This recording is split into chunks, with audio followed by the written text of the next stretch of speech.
Mukunda Silks grand opening on 23rd November at Dilshuk Nagar. 1400 rupees sarees, 111 rupees fancy patto sarees, మీ సొంతం.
ఐడ్రీమ్ ప్రేక్షకులకు నమస్కారం.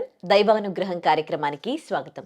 Present మనతో ఉన్నారు త్రివర్ణ గురుపీఠం హీలింగ్ కర్మ గైడింగ్ సోల్ ఆస్ట్రాలజర్ హరిత గోగినేని గారు. కర్మ సిద్ధాంతం గురించి అడిగి తెలుసుకుందాం. నమస్తే అండి. నమస్తే. ఈ మధ్య కాలంలో కర్మ సిద్ధాంతం ఎక్కువగా వింటూ ఉన్నాం. చాలా మంది కర్మ సిద్ధాంతం గురించి మాట్లాడుతూ ఉన్నారు. అండ్ మీరు కూడా చాలాసార్లు మాట్లాడారు. అసలు ఇప్పుడు ప్రెసెంట్ సిచ్యువేషన్లో కర్మ సిద్ధాంతం గురించి తెలుసుకోవాల్సిన ఆవశ్యకత ఎంతవరకు ఉందంటారు? చాలా ఉంది. ఎందుకంటే మేము బిలీవ్ చేసేది ఏంటి అంటే మనిషి యొక్క జీవితం మొత్తం కూడా ఆ కర్మ సిస్టంలోనే రన్ అవుతూ ఉంది. సో బేస్డ్ ఆన్ పాస్ట్ కర్మనే ప్రజెంట్ లైఫ్ ఆధారపడి ఉంది. అండ్ ఏదైతే ఇప్పుడు గ్రహాలు అవన్నీ కూడా దానికి తగ్గట్లే కూర్చొని ఒక మనిషి జీవితాన్ని ప్రభావితం చేస్తున్నాయి. కాబట్టి ఈ కర్మని ఎంత తగ్గించుకోగలము అనేది చూసుకొని అట్లీస్ట్ ఫ్యూచర్ కర్మ బ్యాడ్గా జనరేట్ చేసుకోకుండా చూసుకొని ఈ లైఫ్ ఎంతో కొంత బెటర్ చేసుకొని ఓకే మనకి తెలియని లైఫ్ అయినా రేపు మళ్ళీ పుట్టి మళ్ళీ ఇదంతా అనుభవించటం ఎందుకు అనుకుంటే అట్లీస్ట్ నెక్స్ట్ లైఫ్ కూడా బెటర్ చేసుకోవడానికి ఈ లైఫ్లో మన చేతుల్లో అవకాశం ఉంది అనమాట. సో అందుకనే కర్మ సిద్ధాంతాన్ని కొంచెం అర్థం చేసుకొని ప్రజెంట్ లైఫ్ని మనం ఎంతో కొంత సెట్ చేసుకోవటమే కాకుండా ఫ్యూచర్ అంటే మనకి తెలియని నెక్స్ట్ లైఫ్ కూడా బెటర్ చేసుకునేదానికి ఎక్కువ ఛాన్సెస్ ఉన్నాయి. ఓకే. చాలామంది పెద్దవాళ్ళు నా కర్మ ఇంకా నా జీవితం ఇంతే అని అంటూ ఉంటుంటారు. ఈ మధ్య కాలంలో ఎట్లాంటి ఇన్సిడెంట్స్ జరుగుతూ ఉన్నాయో చూస్తున్నారు. ముఖ్యంగా భార్యాభర్తల విషయంలో కొంతమంది భార్యాభర్తల్లో ఒకరు మంచి వాళ్ళు కాదనుకోండి, కొంతమంది కాంప్రమైజ్ అయ్యి బతుకుతూ ఉంటారు వాళ్ళకి పిల్లలు ఉండడం వల్ల. కొంతమంది ఏమో నేనెందుకు కాంప్రమైజ్ అవ్వాలి అని అనుకుంటూ ఉంటారు. అంటే నా కర్మలో ఇంతే రాసి పెట్టుంది, నేను అనుభవించాలి అని అనుభవించడం బెస్టా, లేకపోతే నా జీవితం ఇంకొకరి కోసం సాక్రిఫైస్ ఎందుకు చేయాలి అనుకొని తనకు నచ్చినట్టుగా ఉండడం బెస్టా? మీరు ఇచ్చే సజెషన్ ఏంటి? యాక్చువల్గా ఇక్కడ 2 థింగ్స్ ఉంటాయి ఉదయశ్రీ. ఫస్ట్ ఆఫ్ ఆల్ ఒక భార్యాభర్తల బంధం అనేది కూడా రుణానుబంధం కర్మ సిద్ధాంతం ప్రకారమే ఫామ్ అవుతుంది. సో ఇక్కడ మంచి చెడులు అనేది ఎప్పుడూ కూడా శాశ్వతం కాదు. ఎందుకు అంటే వాళ్ళ గ్రహాల అనుగ్రహం బట్టి ఆ మనిషి అప్పుడు ఎలా ప్రవర్తించాలి అనేది ఆధారపడి ఉంటుంది. అది కూడా ఎదుటి వ్యక్తి గ్రహాలను బట్టి. కాబట్టి ఇదేంటంటే కొంచెం టిపికల్ సబ్జెక్టు. బట్ సింపుల్గా మనం మాట్లాడుకుంటే ఒక భార్యాభర్తలు అంటే ఒక అమ్మాయి అబ్బాయి కలిసి పెళ్లి చేసుకోవటానికి కూడా ఒక రుణానుబంధం కర్మ సిద్ధాంతం అనేది ఫస్ట్ ముడిపడి ఉంటుంది. వాళ్ళు పెళ్లి చేసుకున్న తర్వాత వాళ్ళు సంతోషంగా ఉండాలా లేదా అనేది వాళ్ళ గ్రహాల స్థితిగతులను బట్టి ఉంటాయి. ఆ గ్రహాల స్థితిగతులు ఎలా వచ్చినాయి అనేది మనం మాట్లాడుకుంటానంటాం. కర్మానుసారం వాళ్ళ గ్రహాల స్థితిగతులు వస్తాయి అన్నమాట. కాబట్టి ఇప్పుడు ఒకరికి పెళ్ళయి అమ్మాయి అయినా అబ్బాయి అయినా సంతోషంగా లేరు అంటే 100% వాళ్ళ సెల్ఫ్ కర్మ బట్టే వాళ్ళు సంతోషంగా ఉండరు తప్ప ఎదుటి వాళ్ళని ఇందులో బ్లేమ్ చేసేదానికి చాలా తక్కువ ఆవశ్యకత ఉంటుంది. ఇంకొకటి ఏంటి అంటే సరే దాంట్లోంచి మనం ఎట్లా బయటకు రావాలి అనే పాయింట్ మనం మాట్లాడుకుంటే ఒకటి ఫస్ట్ యాక్సెప్ట్ చేయాలి. వాళ్ళది ఏదైతే బ్యాడ్ వాళ్ళ లైఫ్లో ఏదైనా ఇబ్బందికరంగా జరుగుతున్నప్పుడు ఫస్ట్ యాక్సెప్ట్ చేయాలి. అంటే ఏదో నాకు సంబంధించిన కర్మకి సంబంధించిన ఒక బంధం వల్లనో లేదో ఏదైనా అకౌంట్ వల్లనో మనకి ఇట్లా అవుతుంది కాబట్టి ఫస్ట్ యాక్సెప్ట్ చేసి బాధపడతాం మానేయాలి. ఈ బాధ అనేది మనసుకి శరీరానికి సంబంధించింది తప్ప సోల్కి సంబంధించింది కాదు. సో ఫస్ట్ మనం అది అర్థం చేసుకోవాలి. ఎప్పుడైతే ఓకే ఒక భర్త భార్యని బాధ పెట్టినా, ఒక భార్య భర్తని బాధ పెట్టినా, ఓకే నేను ఇంతకు ముందు ఇలాంటిది ఏదో చేస్తుంటాను కాబట్టి ఇది నాకు తిరిగి వస్తుంది అని ఫస్ట్ అర్థం చేసుకొని దాన్ని మైండ్కి తీసుకోకూడదు. ఎప్పుడు బాధ అనిపిస్తుంది మనకి? మైండ్కి తీసుకుంటే బాధ అనిపిస్తుంది. అప్పుడు సైకలాజికల్గా డిస్టర్బ్ అవుతాం, డిప్రెషన్కి వెళ్తాము, థింక్ ఎక్కువ చేస్తాము, స్ట్రెస్ ఎక్కువ అవుతుంది, దానివల్ల లేనిపోయిన రోగాలు వస్తాయి. సో ఇదంతా ఒక సైకిల్ అనమాట. ఫస్ట్ ఓకే ఇది నేను ఏదో చేయటం వల్ల నాకు వచ్చిన ఒక చెడు కర్మ, లెట్ ఇట్ గో అనే గనక మనం అర్థం చేసుకొని యాక్సెప్ట్ చేయగలిగితే 50% పెయిన్ వెళ్ళిపోతుంది. సో నేను అన్న అహం వల్ల నీకు నొప్పి అనిపిస్తుంది. ఇప్పుడు భర్త భార్యని కానీ భార్య భర్తని కానీ అన్నప్పుడు వాళ్ళు ఎందుకు బాధపడుతున్నారు? నన్నేదో అన్నారు, నేను అనే అహం వల్ల. ఫస్ట్ ఆ నేను అనేది సున్నా చేసుకున్నప్పుడు ఎదుటి వ్యక్తి ఏమన్నా కూడా అహం అనేది ట్రిగర్ అవ్వదు, ఇగో అనేవి రావు. అప్పుడు ఎంతో కొంత కూడా మెంటల్ ప్రెషర్ కానీ ఈ పెయిన్ అనేది కూడా ఉండదన్నమాట. సో ఫస్ట్ కర్మ సిద్ధాంతం దగ్గరికి వెళ్ళి మనం కర్మను తగ్గించుకోవాలి అంటే ఫస్ట్ మనల్ని మనం జయించాలి. సో మన అహాన్ని మనం జయించాలి. సో మన ఇగో ట్రిగర్ అవ్వకుండా మనం బ్యాలెన్స్ చేసుకోవాలి. తల్లిదండ్రులు బంధం ఎట్లాగో భార్యాభర్తల బంధం కూడా అలాగే అనేది మనం అర్థం చేసుకోవాలి. ఎలాగ తల్లిదండ్రులు తిడుతుంటే పిల్లలు కొన్నిసార్లు పడతారో, గౌరవానికో ప్రేమకు వదిలేస్తారో, భార్యాభర్తలు కూడా ఎంతో కొంత అలాగా అర్థం చేసుకొని ఒకళ్ళనొకళ్ళు ఓకే కూర్చొని మాట్లాడుకోవాలి. First of all before sacrifice, నువ్వు అడిగినట్లు బిఫోర్ సాక్రిఫైస్కి వెళ్ళే ముందే కూర్చొని మాట్లాడుకోవాలి. నువ్వు ఇలా అంటే నేను బాధపడుతున్నా, నాలో ఏమన్నా తప్పులు ఉన్నాయా, నువ్వు ఇలా మాట్లాడటానికి నేనేమన్నా చేశానా? సో మన ఇద్దరం ఒకరినొకరు అలా అనుకోకుండా ఉండి క్వాలిటీగా బతకాలంటే ఏం చేయాలి అని మాట్లాడుకోవాలి. ఎంతమంది అలా మాట్లాడతారు చెప్పు? నన్ను అనేసారు అంతే, ఇగో తీసేసుకొని నలుగురికి చెప్పేసుకొని తిట్టేసుకొని మళ్ళీ 2 రోజులు అయిపోతే కలిసిపోయి మళ్ళీ 4 రోజులు అయితే తిట్టుకొని ఇట్లాగా వెరీ క్వాలిటీ లేకుండా ఉండే బదులు కూర్చొని మాట్లాడుకుంటే 90% సమస్యలకి పరిష్కారం ఉంటుంది. నువ్వెంత నేనెంత అని ఈగోస్కి వెళ్ళిపోతే సమస్యలకి పరిష్కారం రాదు. కాబట్టి ఎస్ నువ్వు అడిగినట్లు భార్యాభర్తలు కానీ ఎనీ బంధంలో కానీ సమస్యలు వస్తానికి మొదటి కారణం చెడు కర్మకి సంబంధించిన రుణానుబంధానికి సంబంధించిన తాలూకా లెక్కలు. దానికి అనుగుణంగా కూర్చున్నప్పుడు గ్రహాల స్థితిగతులు. సో ఆ గ్రహాలు వచ్చినప్పుడే వాటికి సంబంధించిన అన్ని కూడా ట్రిగర్ అవుతూ ఉంటాయి. మనుషుల్ని మనం క్షమించటం నేర్చుకోవాలి. మనకున్న సిచ్యువేషన్ని అర్థం చేసుకొని అంగీకరించటం నేర్చుకోవాలి. సో దాని తర్వాత పరిష్కారం దగ్గరికి వెళ్ళాలి. కలిసి ఉండటమా విడిపోవటమా అనేది కూడా మనం అనుకున్నంత మాత్రాన జరగవు. కానీ మనము రిగ్రెట్స్ లేకుండా మన ప్రయత్నం మనం జెన్యూన్గా చేయాలి. ఎందుకంటే అట్లీస్ట్ ఫ్యూచర్లో ఆ బంధం ఉన్నా ఉండకపోయినా రేపెప్పుడు కూడా దాని తాలూకా బాధలు ఉండకూడదు. అరే ఆ రోజు నేను ప్రయత్నిస్తే బాగుండేదేమో, మనం ప్రయత్నించలేదు, ఇట్లాంటివి లేకుండా మనకి అట్లీస్ట్ మనకి మనం బాధపడకుండా ఫ్యూచర్లో మనం జెన్యూన్గా 100% ప్రయత్నం చేయాలి నిలబెట్టుకోవడానికి. ఓకే, మీరంటే కర్మ సిద్ధాంతం గురించి తెలుసుకున్నారు, మొత్తం అంత ప్లెజెంట్గా ఉండగలరు. కానీ హ్యూమన్ నేచర్ ఏంటి, ఏదైనా చిన్నది ఏమైనా జరిగినప్పుడు మనసు అనేది ఫీల్ అవుతుంది, హర్ట్ అవుతుంది, బాధపడుతుంది, ఏడుస్తుంది. ఇన్ని ఎమోషన్స్ని కంట్రోల్ చేసుకోవడము సామాన్య మనుషులతో అయ్యే పనేనా? తప్పకుండా అవుతుంది శ్రీ. ఎందుకంటే నేను కూడా చాలా సామాన్యురాలిని. నేను ఒక నార్మల్ కుటుంబంలోనే పుట్టాను. ఇప్పుడు నాకు కొన్ని మేబీ ఏదైనా డెవోషనల్ స్పిరిచువల్ కానీ ఒక శక్తి రీచ్ అవటానికి కూడా నేను అతి సామాన్యుడు చేసే ప్రయాణం కంటే కూడా చాలా పెయిన్ఫుల్ జర్నీ చేశాను. ప్రతి దాంట్లో నేను అర్థం చేసుకున్నాను, ప్రతిదీ నేను యాక్సెప్ట్ చేశాను, దాని నుంచి ఓవర్కమ్ అయ్యాను.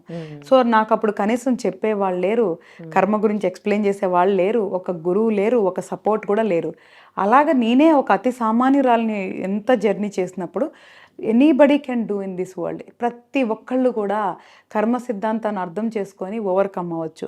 మేబీ నాకు తొందరగా అర్థమై ఉండొచ్చు, కొంతమంది కొంచెం లేట్గా అర్థం అవ్వచ్చు. కానీ అర్థం చేసుకోవటం అయితే మాత్రం కష్టమైన విషయం కాదు. దాని నుంచి బయటికి రావటం కూడా కష్టమైన విషయం కాదు, ప్రయత్నిస్తే. అయితే ఒక ప్రయత్నించాలి. నువ్వు అన్నట్లు ఓవర్ నైట్ అవ్వవు.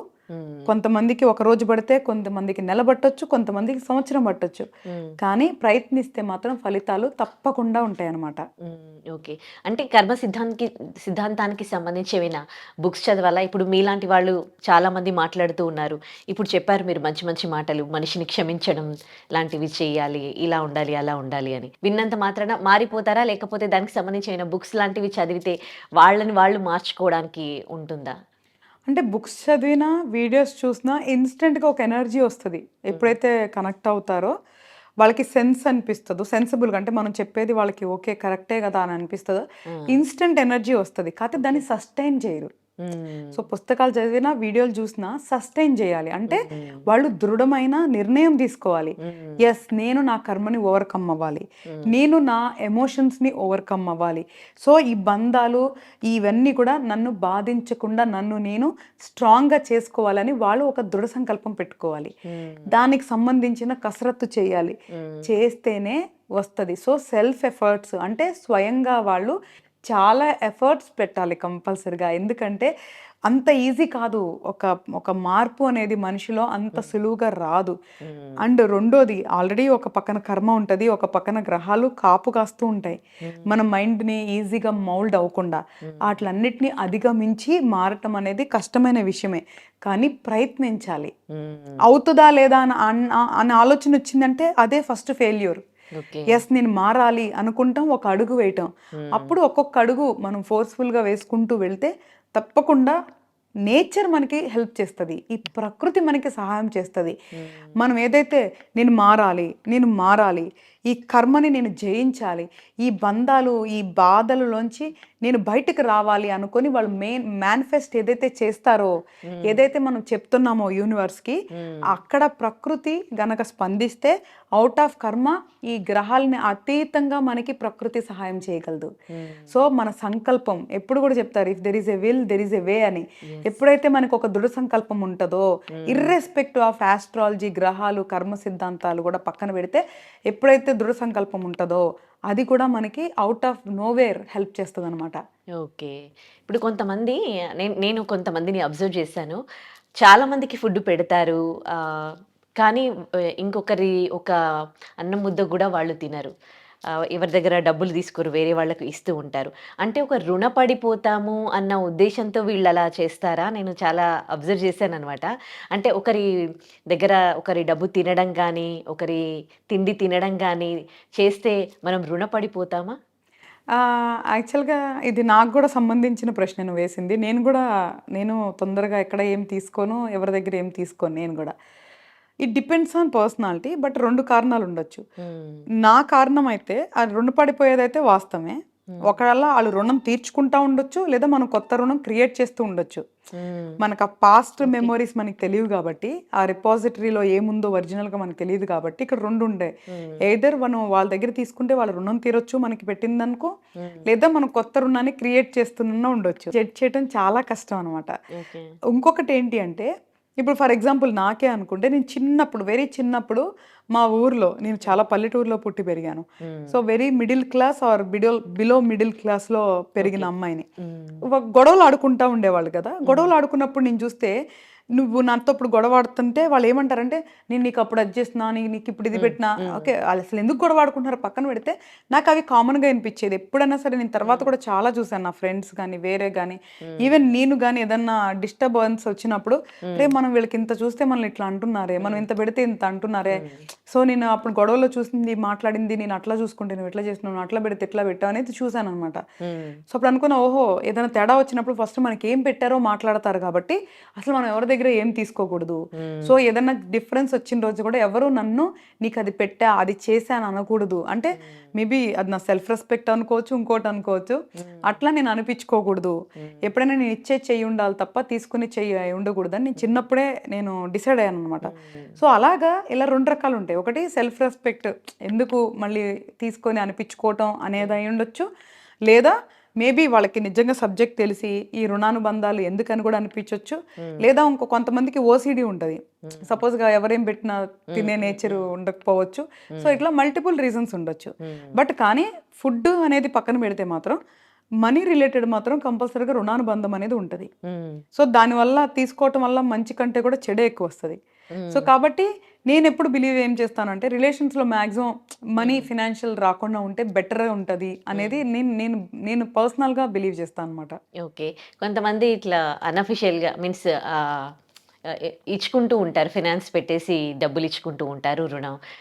తర్వాత డబ్బులకి వాళ్ళని తిడతా ఉంటారు. అంటే ఇది కూడా కర్మ ఫలితమేనా వాళ్ళను తిట్టడం? లేకపోతే సరే వాడు నాకు ఏ జన్మలో బాకీ ఉన్నాడని వదిలేయడం బెస్టా? అంటే ఇక్కడ ఒకటి నేనేమంటానంటే ప్రతి కేటగిరీలో కూడా మనం ప్రయత్నించడం మన బాధ్యత. హ్మ్. నేను ఏది కూడా కర్మ మీద వదిలేసి ఇంకొక మీద వదిలేసి వదిలేయమని ఎప్పుడు నేను చెప్పను. హ్మ్. అర్థం చేసుకోమంటాను, యాక్సెప్ట్ చేయమంటాను, మళ్ళీ ప్రయత్నించమంటాను. మంచిగా ప్రయత్నించడంలో ఎప్పుడూ తప్పులేదు. ఎందుకు ప్రయత్నించాలి అంటే ఒకటి అది మన బాధ్యత ప్రయత్నించటం. రెండోది మనకి రిగ్రెట్స్ ఉండకూడదు. హ్మ్. రేపు ఏదన్నా మనం లూజ్ సైడ్ ఉన్నా కూడా మనకి రిగ్రెట్స్ ఉండొద్దు. మానసికంగా ఓకే నేను ప్రయత్నించాను, నాకు తప్పు లేదు అన్న ఒక సాటిస్ఫాక్షన్ అన్నా ఉండాలి. కాబట్టి ప్రయత్నించాలి. ఇక్కడ సపోజ్గా ఇంతకుముందు కూడా అదే మనం ఏం మాట్లాడుకుంటున్నాము, ఈ డబ్బులు తీసుకున్న వాళ్ళు ఇవ్వకపోతే ఇక్కడ రెండు రకాలు. మీరు చెప్పినట్లు వడ్డీకి ఇచ్చేవాళ్ళు, లేదు అంటే నార్మల్గా ఫ్రెండ్షిప్ కొద్ది ఇచ్చేవాళ్ళు ఉంటారు. సో రకరకాలు ఉంటాయి మనీ ట్రాన్సాక్షన్స్ అనేది. మనం తిట్టుకోవటం వల్ల అయితే ఏం రాదు. ఆ నెగిటివిటీ ఎవరినైతే మనం తిట్టుకుంటాం ఇక్కడే ఉంటుంది. అండ్ రెండోది వాళ్ళు బాగుండాలని కోరుకొని మన డబ్బులు మనం తీసుకోవటం అనేది ఫస్ట్ మంచి ఆలోచన. అంతే తప్ప వాళ్ళు నాశనం అయిపోవాలి, నా డబ్బులు తీసుకున్నారు ఇవ్వలేదు అనేది మాత్రం చెడు ఆలోచన. నువ్వు డబ్బులు ఇచ్చి నువ్వు చాలా సార్లు అంటారు మంచికి పోయి చెడు తెచ్చుకున్నారు అంటారు. ఇది అలాగే అనమాట. నువ్వు డబ్బులు ఇచ్చి వాళ్ళు ఇవ్వకపోగా నువ్వు మానసిక క్షోభ అనుభవిస్తూ, అంటే అది కూడా నీది one of the part of కర్మ. సో నువ్వు మానసిక క్షోభ అనుభవిస్తూ మళ్ళీ వాళ్ళని తిట్టి అంటే మళ్ళీ చెడు కర్మను తెచ్చుకుంటూ ఇంత పెద్ద లూప్లో మళ్ళీ కొత్తగా పడిపోతున్నాం. సో ఫస్ట్ ఆఫ్ ఆల్ ఇచ్చే ముందే మనకి ఒక క్లారిటీ ఉండాలి. అసలుకి మనం డబ్బులు ఇచ్చే ముందు ఒకవేళ వడ్డీ కానీ సెక్యూరిటీ ఉంటే సెక్యూరిటీ చేసుకోండి. ఒకవేళ ఆ డబ్బు ఇవ్వకపోయినా ఏదైనా ఒక వస్తువో లేదు అంటే ఒక ప్రాపర్టీయో ఏదో ఒక రకంగా మనకి రికవరీ మోడ్ చూసుకొని ఫస్ట్ ఇవ్వటం వడ్డీకైనా ఎనీథింగ్ ఇచ్చుకుంటే బెటర్. మాట వరుసకి నమ్మకానికి ఇచ్చినప్పుడు మాత్రం ప్రిపేర్డ్గా ఉండండి ఏమి జరిగినా అనేది. అలా నువ్వు తీసుకోగలిగినప్పుడే ఇవ్వాలి తప్ప అనవసరంగా ఇచ్చి మనం పోగొట్టుకున్నాం అని బాధ, వాళ్ళు తీసుకున్నారని ద్వేషం, ఇదంతా కూడా మానసికంగా ఒక వెరీ బ్యాడ్ లూప్ అనమాట. సో ఆ లూప్లోకి పడకూడదు. కాబట్టి ఇచ్చేటప్పుడే సెక్యూరిటీ చూసుకొని ఇవ్వండి. లేదా ఒకవేళ మీకు సెక్యూర్డ్ కాకుండా నాన్ సెక్యూర్డ్ లోన్ ఇచ్చినప్పుడు నమ్మకంతో పాజిటివ్గా ఉండండి. వాళ్ళు బాగుంటారు మనకి ఇస్తారు అన్న ఒక పాజిటివ్నెస్తో ఉండండి తప్ప వాళ్ళు ఇవ్వరు, వాళ్ళు అలాంటి వాళ్ళు ఇలాంటి వాళ్ళు అలా అయిపోవాలి ఇలా అయిపోవాలి అంటే your manifesting negativity in the nature. Okay. So వాళ్ళు ఏంటి అనేది పక్కన పెడితే నువ్వు అనుకుంటున్నావు కాబట్టి ఇదే పదే పదే అనుకునేది కూడా నిజమై తిరిగి వస్తుంది. సో మన థాట్ ప్రాసెస్ ఎప్పుడు కూడా పాజిటివ్గా ఉండాలి. అదే ఈవెన్ సీక్రెట్ బుక్ అని మనకి చెప్తుంది. Very very one of the famous book అనమాట. దాని తర్వాత చాలా బుక్స్ వచ్చాయి. అంటే మన విల్ పవర్ యొక్క శక్తి, మనం మేనిఫెస్ట్ చేసేది యూనివర్స్లో ఎలా తిరిగి వస్తుంది అనే దాని గురించి చాలా డీటెయిల్గా రాసింది అనమాట. సో అలాగా నేనేమంటాను అంటే అక్కడ ఏం జరుగుతుందో పక్కన పెడితే యాజ్ పర్ కర్మ, యాజ్ పర్ ఇది నేచర్ కూడా ఒకటి ఉంటుంది మనల్ని వాచ్ చేస్తూ. సో దాన్ని కూడా మైండ్లో పెట్టుకోవాలి. కాబట్టి పాజిటివ్ మైండ్లో ఉండాలి. Okay. Either you give as a secured loan, సేఫ్టీగా నీ డబ్బుకి నువ్వు సెక్యూర్ చేసుకొని ఇవ్వు. లేదా వేరేగా ఇచ్చినప్పుడు ఒక నమ్మకంతో పాజిటివ్గా మంచిగా ప్రయత్నించు. సో వాళ్ళు బాగుంటారు, నా డబ్బులు నాకు తిరిగిస్తారు అన్న పాజిటివిటీ కూడా తిరిగి వస్తుంది. సరే అంతా ప్రయత్నించావు, ఓకే తిట్టావో బతిమలాడావో అన్ని ప్రయత్నించావు రాలేదు అంటే 100% నీ కర్మానుసారం నీ రుణానుబంధానుసారం అది జరిగింది అనేది అర్థం చేసుకోవాలి. కానీ ప్రయత్నించకుండా వదిలేమని మాత్రం నేను చెప్పను. ఓకే. పాపం పుణ్యం అని మాట్లాడుతూ ఉంటాం కదా. అంటే దొంగతనం చేస్తే అంటే నేను సినిమాలో అదే మన అపరిచితుడు సినిమాలో చూసిన విషయం ఏంటంటే అంటే ఇలాంటి పాపాలు చేస్తే ఇలాంటి కర్మలు అనుభవించాలి అని. అంటే దొంగతనం చేసినా కానీ ఇతరుల్ని మోసం చేసినా కానీ అంటే ఆ పాపంలాగా వెంటాడుతుంది అని అంటారు కదా. నిజంగానే అంటే ఇలాంటి మోసాలు చేసిన వాళ్ళకి ఇలాంటి పాపాలు తగులుతాయా? తప్పకుండా. ఈ ప్రపంచంలో ఎవ్వరు ఏదైతే ఎగెనెస్ట్ ధర్మ అంటే ఎగెనెస్ట్ లా ఏదైతే చేస్తారో అది తప్పకుండా తిరిగి వస్తుంది. అది ఇమీడియట్గా వస్తుందా, కొంచెం లేట్గా వస్తుందా, ఈ జన్మలో వస్తుందా, మరు జన్మలో వస్తుందా, మనుషులు మనం నిర్ణయించలేము. అది కార్మిక్ సిస్టంలో ఎలాగా రాసి ఉంటుందో, ఎలాగా రన్ అయ్యిద్దో అలా జరుగుతుంది. మనం ఇక్కడ కూర్చొని చూస్తూ అదేంటి వాళ్ళు బాగానే ఉన్నారుగా, బాగానే తిరుగుతున్నారు కదా అనుకుంటాం. బట్ కానీ అలా కాదు. మనం అనుకున్నట్లు కార్మిక్ సిస్టమ్ పనిచేయదు. దాని సిస్టంలో లెక్కల ప్రకారమే అది పనిచేస్తుంది. కాబట్టి కంపల్సరిగా ఏదైతే ఇప్పుడు ఒక మానభంగం కానీ, ఒక మర్డర్ కానీ, లేదా ఒక దొంగతనం కానీ, ఇలాగ మనుషుల్ని బాధించేది కానీ, ఒక ఫౌల్ లాంగ్వేజ్ కానీ, ఒక అబ్యూస్ చేయటం కానీ, ఇట్లాంటి ప్రతి ఒక్కటి కూడా అధర్మమే. అంటే మనకి తెలిసి తప్పు చేయటం ప్రతి ఒక్కటి కూడా అధర్మం కిందే వస్తుంది. ఎప్పుడైతే అధర్మం చేస్తారో వాళ్ళకి కర్మ సైకిల్ యాక్టివేట్ అయిపోతుంది. అది ఎప్పుడు యాక్టివేట్ అయ్యి కౌంట్ చేసుకుంటుందో, ఒకసారి ఇన్స్టెంట్గా చూపిస్తుంది, ఒకసారి కొంచెం లేట్గా చూపిస్తుంది, లేదా ఇంకా లేట్గా నెక్స్ట్ జన్మ వరకు కూడా పోస్ట్ పోన్ చేస్తుంది. అది దట్ డిపెండ్స్ ఆన్ వాళ్ళకి సంబంధించి ఏదైనా గుడ్ కర్మ ఉందా, లేదా వాళ్ళకి సంబంధించి పూర్వజన్మలోకి సంబంధించిన ఏమైనా మంచి యోగాలు కానీ ఏమైనా సంపాదించారా, అవన్నీ లెక్కలు చూసుకొని అక్కడ ఆ సిస్టంలో డిసైడ్ అవుతాయి అనమాట. కాబట్టి మనం అరే తప్పు చేశాడు వాడు బాగానే తిరుగుతున్నాడుగా అనుకోవడానికి లేదు. సో ఇన్ టైం ఎప్పుడైతే వాళ్ళకి ఏం జరగాలో అది కర్మానుసారం కంపల్సరిగా జరిగిద్ది. ఒకళ్ళు నమ్మినా నమ్మకపోయినా ఇదైతే తథ్యం. రెండోది ఏంటి అంటే మనం చూస్తున్నాం చిన్న చిన్న పిల్లల మీద అఘాయిత్యాలు చేస్తున్నారు. ఒకటి అక్కడ తల్లిదండ్రుల నిర్లక్ష్యం. అంటే నీ చిన్న బిడ్డ ఒకళ్ళ చేతిలోకి వెళ్ళి అంత అయ్యే వరకు మీరు ఏం చేస్తున్నారు? బిడ్డల్ని కాపాడుకోవటం తల్లిదండ్రుల ధర్మం. అలా కాపాడుకోవట్లేదు అంటే అది బాధాకరం. తర్వాత ఆ బిడ్డ కర్మానుసారం పూర్వజన్మ అంటే అలా చేసి ఉండి ఇది అనుభవిస్తున్నారా, లేదా ఇది ఫ్రెష్గా అనుభవిస్తున్నారా అని మనం ఇక్కడ కూర్చొని జడ్జ్ చేయలేం. మనం చూడగలిగితేనే వాళ్ళ పూర్వజన్మలు జడ్జ్ చేయగలం, కానీ ఊరికే ఎవరు కూడా ఇక్కడ కూర్చొని జడ్జ్ చేయలేం. మన అజంప్షన్ చెప్తున్నాం, మన సబ్జెక్ట్ ప్రకారం మనకు తెలిసింది షేర్ చేస్తున్నాం అంతే.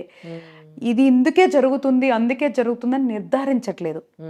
జరిగి ఉండొచ్చు అని మన నాలెడ్జ్ ప్రకారం చెప్తున్నాం.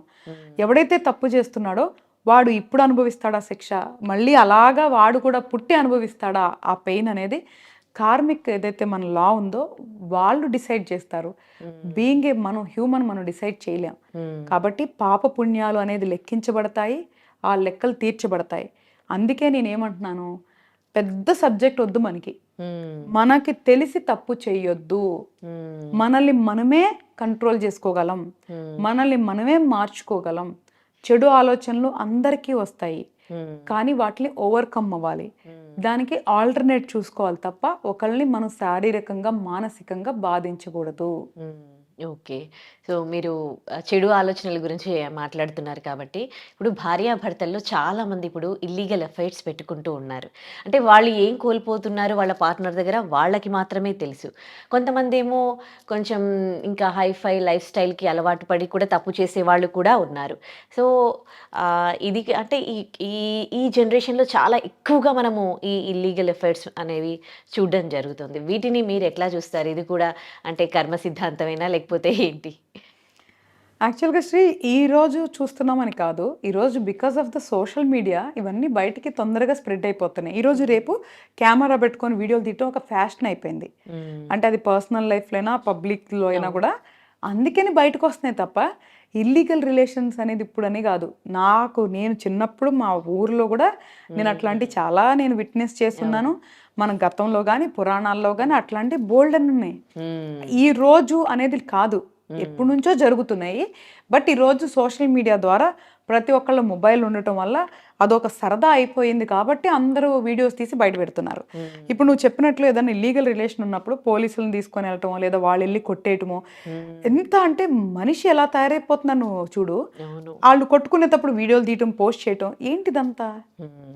ఫస్ట్ అసలు రిలేషన్స్ని ఎలాగ మనం బ్యాలెన్స్ చేసుకోవాలి అని అర్థం చేసుకోవాలి. ఒకళ్ళ రిలేషన్ దారి తప్పుతుంది అంటే దాన్ని సరి చేసుకోవడానికి ప్రయత్నించాలి. ప్రయత్నించినా కూడా అది సరి అవ్వలేదంటే ఎయిదర్ అడ్జస్ట్ అవ్వాలి లేదా విడిపోవాలి. ఇంతకు మించి ఏమైనా ఆప్షన్స్ ఉన్నాయా? రోడ్ల మీద పడి కొట్టుకోవటం కానీ, నలుగురిలో నవ్వులు పాలైపోవటం కానీ, సోషల్ మీడియాలో ట్రెండ్ అవటం కానీ, ఇదంతా కూడా ఇది చెడుకి, అంటే మన యొక్క అభివృద్ధి చెడు వైపు మాత్రమే వెళ్తుందని ఖచ్చితంగా చెప్పొచ్చు. జనాలు కూడా ఎట్లా అయిపోయారంటే ఎదుటి వాళ్ళ జీవితంలో ఏం జరుగుతుందని నా క్యూరియాసిటీ పెరిగిపోయింది. దీనివల్ల సైకలాజికల్గా చాలా ఇష్యూస్ వస్తాయి. ఇప్పుడు బయట వాళ్ళ జీవితంలో ఏం జరిగిందని చూస్తూ వాళ్ళ జీవితాల గురించి మర్చిపోతున్నారు. నువ్వు చూస్తే లేచిన దగ్గర నుంచి పడుకునే వరకు ఈ సోషల్ మీడియాలు, ఆ వీడియోలు, ఈ వీడియోలు చూస్తూ అసలు వాళ్ళు ఏం చేస్తున్నారు? అన్ని జన్మల్లో కల్లా మానవ జన్మ చాలా గొప్ప జన్మ. ఎందుకంటే జీవరాశులన్నిటిలో కూడా మానవుడు మాత్రమే తన మేధస్సుని, తన శరీరాన్ని వాడుకొని ఏదైనా చేయగలడు. కాబట్టి మనిషి జన్మ ఎత్తినప్పుడే ఫస్ట్ దాన్ని రెస్పెక్ట్ చేయాలి. సో ఈ జన్మలో ఏం చేయాలి అని చిన్నప్పటి నుంచి మనం ఒక క్లారిటీతో ప్రయాణం చేయాలి. సింపుల్గా మనకి నచ్చినట్లు బతికి చచ్చిపోదామన్నా తప్పులేదు, లేదు కొన్ని అద్భుతాలు సృష్టిద్దామన్నా తప్పులేదు. మనము ఈ శరీరంలో ఉన్నప్పుడే చాలా చాలా చెయ్యొచ్చు. ఫస్ట్ అది అర్థం చేసుకొని దాని మీద ఫోకస్ చేయకుండా ఉదయం లేచినప్పటి నుంచి ఎవరేం చేస్తున్నారు, ఎవరేం తిట్టుకుంటున్నారు, ఎవరేం కొట్టుకుంటున్నారు అన్న క్యూరియాసిటీ ఫస్ట్ మనిషిలో తగ్గాలి. సో ఫస్ట్ సోషల్ డీటాక్స్ అనేది ప్రతి మనిషి అలవరుచుకోవాలి. తర్వాత కమింగ్ టు ఇల్లీగల్ రిలేషన్స్ అసలు ఎందుకు వస్తున్నాయి అంటే అవగాహన లేక, అర్థం చేసుకోలేక. ఇప్పుడు నేను ఏదైతే చెప్పానో చిన్నప్పటి నుంచే మనం ఎందుకు పుట్టాము, అసలు మనం ఎలా బతకాలి అనే క్లారిటీ ఉంటే ఒక రిలేషన్కి వెళ్ళేసరికి మనకు ఒక అర్థం చేసుకొని ఉంటాం. కాబట్టి మనకి ఏం కావాలి అనేది ఒక అవగాహన ఉంటుంది. ఎందుకు పెళ్లి చేసుకుంటున్నాం అనేది ఒక ఆలోచన ఉండాలి. అంటే అవసరానికి పెళ్లి చేసుకుంటున్నాం అంటే ఏదైనా ఫిజికల్ ఆర్ మెంటల్ నీడ్స్ కోసం పెళ్లి చేసుకుంటున్నాం. సో చేసుకుంటున్నప్పుడు ఏంటి ఎక్స్పెక్టేషన్స్ పెట్టుకుంటున్నాము అనేది కూర్చొని ఫస్టే ఒకరికొకరు సెట్ చేసుకోవాలి. ఇది నా మెంటాలిటీ, నేను కొంచెం సున్నితమైన మనసు ఉంది నాకు, లేదా నాకు కొంచెం హార్డ్ మెంటాలిటీ ఉంటుంది, నేను ఇలా పట్టించుకుంటాను, ఇలా పట్టించుకో, నేను ఇలా చేస్తాను, ఇలా చేయను. ఒకరికొకరు కూర్చొని ఓకే ఈ మనిషి ఇలా ఉంటాడు అని యాక్సెప్ట్ చేసి దానికి ఇష్టమైతే నువ్వు ప్రయాణం చేయాలి. మనం ఏం ఎక్స్పెక్ట్ చేస్తామంటే ఎదుటి మనిషి మన కోసం మనకి నచ్చినట్లు మారిపోవాలనుకుంటాం. అది జరగదు ప్రాక్టికల్గా. మనమే ఒకరికొకరం భార్యాభర్తలు ఏం చేయాలంటే ఒకరిని ఒకరు వాళ్ళ పర్సనాలిటీని యాక్సెప్ట్ చేయాలి. ఎక్స్పెక్టేషన్స్ లో పెట్టుకోవాలి. ఉన్న టైంలో సంతోషంగా ఉండాలి. ఒకరికి ఒకరు ఏం చేయగలరో వితౌట్ ఎక్స్పెక్టేషన్ అన్కండిషనల్గా ఉండాలి.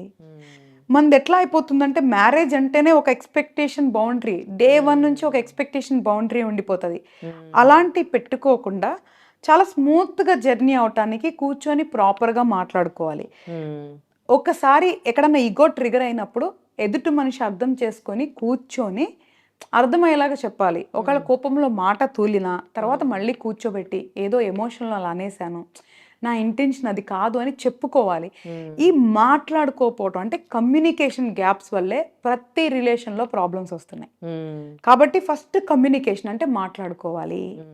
తర్వాత 2 మనం రిలేషన్లో ఏం ఎక్స్పెక్ట్ చేస్తున్నాం ముందే ఒకరికొకరు అది అర్థం చేసుకొని ఆ రిలేషన్లోకి ఎంటర్ అవ్వాలి. ఒకవేళ తర్వాత సంతోషంగా లేము ఏదో ఒక రీజన్తో, అది మెంటల్ ఆర్ ఫిజికల్ రీజన్తో మనం సంతోషంగా లేము అనుకున్నప్పుడు ఏం చేయాలి అంటే అది కూడా కూర్చొని ఎక్స్ప్లెయిన్ చేయాలి. సో ఎప్పుడన్నా వాళ్ళ అన్సాటిస్ఫాక్షన్ ఉంటే అంటే మానసికంగా కానీ శారీరకంగా కానీ కూర్చొని మాట్లాడుకోవాలి. Majority of wife and husbands physical రిలేషన్స్లో ఉన్న ప్రాబ్లమ్స్ గురించి మాట్లాడుకోరు. వాళ్ళ మధ్య ఉన్న ఏదైతే రొమాంటిక్ రిలేషన్ ఉంటుంది కదా, ఒకళ్ళ అన్సాటిస్ఫాక్షన్ ఉన్నా లేదా వాళ్ళు ఏదైనా కోరుకున్నా ఎప్పుడు ఓపెన్ అప్ అయి మాట్లాడుకోరు. దానివల్ల ప్రాబ్లం వస్తుంది. వాళ్ళు ఏం చేస్తారు తెలుసా, ఇక్కడ భార్య భర్త నుంచి కానీ భర్త భార్య నుంచి కానీ ఏదన్నా పొందలేనిది ఉంటే ఇక్కడ ఓపెన్ అప్ అవ్వకుండా ఈ ఏదో మొక్కమాటం సిగ్గుతో ఇక్కడ మాట్లాడకుండా అవి బయట సీక్ చేస్తారు. ఇది ఫస్ట్ ప్రాబ్లం అనమాట, మేజర్గా ఫిజికల్ రిలేటెడ్గా. రెండోది ఏంటి అంటే మానసికంగా, అంటే భార్య భర్తతో కానీ భర్త భార్యతో కానీ మాట్లాడుకునే సమయం కేటాయించినప్పుడు వాళ్ళు లోన్లీగా ఫీల్ అయ్యి అదే టైంలో ఖాళీగా ఉండే వాళ్ళతో మాట్లాడి అన్నెసరీగా ఇక్కడ నుంచి వేరే చోటకి డైవర్ట్ అయ్యేది ఎమోషన్కి చాలా ఛాన్స్ ఉంటుంది. కాబట్టి రిలేషన్లో ఉన్నప్పుడు ఫస్ట్ గ్రాంటెడ్గా తీసుకోవద్దు. భార్య భర్తలు ఇద్దరికీ కూడా వర్తిస్తుంది, ఆడమగ ఇద్దరికీ వర్తిస్తుంది. వాళ్ళు గ్రాంటెడ్గా తీసేసుకుంటారు. గ్రాంటెడ్గా తీసుకోవద్దు. మనిషి ఆలోచనలు మారుతూ ఉంటాయి, అవసరాలు మారుతూ ఉంటాయి, వయసు బట్టి లేదు అంటే హార్మోనల్ చేంజెస్ అవుతూ ఉంటాయి. కాబట్టి కూర్చొని ఎప్పటికప్పుడు ఎవాల్యూషన్ చేసుకోవాలి, అనలైజ్ చేసుకోవాలి. ఆ సిగ్గు బిడియాల్లోంచి బయటకు వచ్చి భార్య భర్తలు ఓపెన్గా మాట్లాడుకోవాలి. అక్కడప్పుడు ఎవరిదైతే ఫాల్ట్ ఉంటుందో దాన్ని కరెక్ట్ చేసుకోవాలి. నేనేమంటానంటే వీళ్ళిద్దరూ వర్కౌట్ చేయకుండా థర్డ్ ఆప్షన్ చూసుకోవటం అనేది చెడు కర్మ. అది ఎటువంటి రిజల్ట్స్ ఇవ్వదు. దానివల్ల ఒక్క నిమిషం మనం ఆలోచించండి. భార్యకు తెలియకుండా భర్త ఫోన్లు మాట్లాడాలన్నా, భర్త తెలియకుండా భార్య ఫోన్లు మాట్లాడాలన్నా, దాంకొని మాట్లాడాలి, హైడ్ చేయాలి, డిలీట్లు చేయాలి, తెలియకుండా కలవాలి. ఎక్కడ ప్లెజర్ ఉంది నాకు అర్థం కావట్లేదు. సైకలాజికల్ ఇష్యూస్ ఇవన్నీ. అంటే అలా చేసి కూడా ఇంకా ప్లెజర్ పొందాలనుకుంటున్నారంటే they have some psychological issues అంటున్నా. So wake up. సో మైండ్ని ప్రాపర్గా ట్యూన్ చేసుకోవాలి. సో ఏం చేస్తున్నాం, మనం ఏం ఆలోచిస్తున్నాం, కంట్రోల్లో ఉండాలి. ఫస్ట్ ఉన్న మనిషితో మనం సంతోషంగా ఉండగలమా లేదా అనేది ప్రయత్నించండి. ఆ మనిషిని మార్చుకోవడానికి ప్రయత్నించండి. అప్పటికి వర్కౌట్ అవ్వలేదా, గౌరవంగా కూర్చొని చెప్పండి. నిజంగా దమ్ము ధైర్యంగా అప్పుడు మీరు ఇక్కడ వదిలేసి వేరే చోట మొదలు పెట్టుకోండి. అంతే తప్ప ఒక మనిషిని మోసం చేస్తూ ఇంకొక మనిషితో ఉండటం అనేది చాలా పెద్ద చెడు కర్మ. కాబట్టి అలాంటి పనులు చేయొద్దు. నలుగురిలోకి వెళ్ళి నవ్వులు పాలవ్వద్దు. ఇట్లా పబ్లిక్లో వీడియోస్ షేర్ చేయొద్దు. ఇంకొకటి ఏంటి అంటే శ్రీ, ఇప్పుడు ఇలాగ ఇల్లీగల్ రిలేషన్ బయటకు వచ్చినప్పుడు సపోజ్గా ఒక అబ్బాయి ఒక అమ్మాయితో ఉన్నాడు. మనం రీసెంట్గా చాలా వీడియోస్ చూస్తున్నాం. ఆ భార్య వెళ్ళిపోయి అమ్మాయిని కొడుతూ ఉంటుంది. ఏంటి అసలు చెప్పు నువ్వు? అది అవకాశం ఇచ్చింది నీ భర్త. నీకు చేతనైతే నీ భర్తను కంట్రోల్లో పెట్టుకో, లేదా తీసుకెళ్లి వాడిని కొట్టుకో, లేదంటే అబ్బాయి మీద కంప్లైంట్ పెట్టుకో. నువ్వు వేరే చోటకెళ్ళి అధికారం నీకు లేదు. యాజ్ పర్ లా కూడా వేరే చోటకెళ్ళి అధికారం నీకు లేదు. ఏ లాలో కూడా, ఏ ప్రజాస్వామ్యంలో కూడా నీ భర్త తప్పు చేస్తే నువ్వు ఆ ప్లేస్కి వెళ్ళి వాళ్ళ మీద మానసికంగా కానీ శారీరకంగా కానీ దూషించే అధికారం నీకు లేదు. యాజ్ పర్ లా కూడా లేదు. You can enquiry with any lawyer. వాళ్ళకి ఏ హక్కు ఉందంటే వాళ్ళ భర్త కానీ భార్య కానీ చీటింగ్ చేస్తే దానికి ఆధారాలు సబ్మిట్ చేసి లా ప్రకారం వాళ్ళు విడిపోవటమో కలిసి ఉండటమో చేసుకోవచ్చు తప్ప, కలిసి ఉండాలి అంటే లాలో ఉండదు. కాబట్టి అది పెద్ద మనుషుల మధ్య కూర్చోబెట్టి అన్అఫిషియల్గా మాట్లాడుకొని చేసుకోవాలి తప్ప నువ్వు వెళ్ళిపోయి డైరెక్ట్గా అటాక్ చేస్తానికి లేదు. ఈ రోజు అమ్మాయి మీద అటాక్ చేస్తావు, రేపు ఇంకో అమ్మాయి వచ్చింది చేస్తావా, తర్వాత ఇంకో అమ్మాయి వచ్చి చేస్తావా? అసలకి దారి తప్పిన నీ భార్య నీ భర్తను కంట్రోల్ పెట్టుకోకుండా అవతల మీద వేరే వాళ్ళ దగ్గరికి వెళ్ళి దాడి చేయటం ఏంటి? అలా మనం ఎన్నోసార్లు చూసాం. నేను కూడా చిన్న చిన్న వీడియోస్ చూసా. కారులో ఒక అమ్మాయి అబ్బాయి కూర్చొని ఉంటే భర్త వెళ్ళిపోయి ఆ అబ్బాయిని అమ్మాయిని దారుణంగా కర్రలతో కొట్టేస్తున్నారు. అలా చేసే అధికారం ఎవరికి లేదు. తప్పు చేసే అధికారం వాళ్ళకి ఎట్లా లేదో వాళ్ళని శిక్షించే అధికారం కూడా లేదు. నువ్వు ఏం చేస్తే వాళ్ళు అక్కడికి వెళ్ళారు అనేది చూడు. ఒకవేళ నిజంగా నువ్వు నిజాయితీగా ఉన్నావా, అయినా వాళ్ళు తప్పు చేశారా, కూర్చోబెట్టి మార్చుకోవడానికి ప్రయత్నించు, లేదా వదిలే.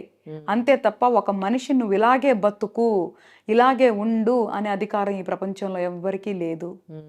ప్రతి సోల్ ఈజ్ ఇండిపెండెంట్. ప్రతి ఆత్మ ఈ భూమి మీదకి సింగిల్గా వచ్చింది, సింగిల్గా వెళ్ళిపోతుంది.